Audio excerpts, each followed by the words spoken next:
Unique en Europe, seulement 3 maisons de vie ont été créées dans le monde. Ce lieu, situé ici à Carpentras, est non médicalisé.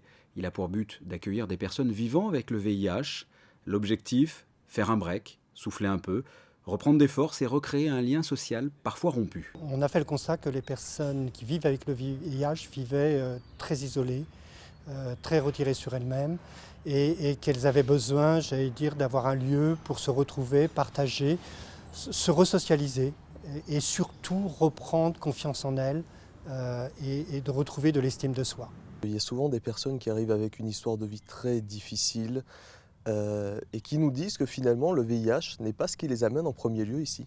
Même s'ils viennent parce que la maison accueille des personnes qui vivent avec le VIH, mais c'est souvent leurs histoires de vie, leurs souffrances. Alors à la maison de vie, en fait, avant tout, on reçoit des personnes avant de recevoir leur maladie.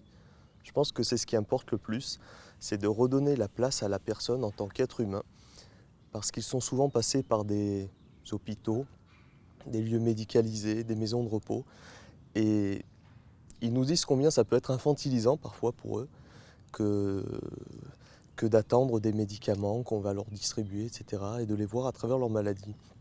Donc avant tout, on leur redonne une place d'être humain. 2 bâtiments, 1000 mètres carrés au total, 4500 mètres carrés de terrain, 8 chambres individuelles et 10 chambres doubles pour y accueillir des familles. Une équipe soudée de salariés, de bénévoles sont à l'écoute des résidents. La maison de vie vient de fêter ses 2 ans d'existence.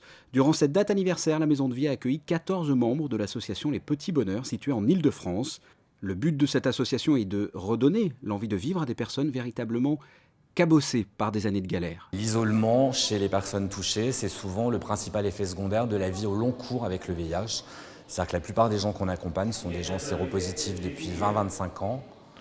Et ce sont des personnes qui, au fil de ces années, ont peu à peu perdu leur entourage, leur vie professionnelle, puisqu'ils ont arrêté de travailler, leur vie affective, leur vie familiale, leur vie amicale. Quitter Paris, s'extraire du quotidien, pouvoir venir dans le sud, au soleil, dans un endroit pendant 15 jours qui correspond un petit peu à des vacances, eh bien, ça peut vraiment à la fois être une source d'apaisement des moments qu'ils ont traversés et de plein d'énergie pour la suite, pour l'avenir. J'ai repris ma force, l'air est pur et je me sens très bien. Depuis la création de la maison de vie en 2010, 250 personnes sont venues se ressourcer, 1 à 3 semaines de resociabilisation. Chacun part regonflé pour affronter la dureté de la vie quotidienne. Autrement dit, pour beaucoup, l'exclusion, la stigmatisation, et c'est là que l'on voit que les mentalités n'ont pas tellement changé en 30 ans, la discrimination.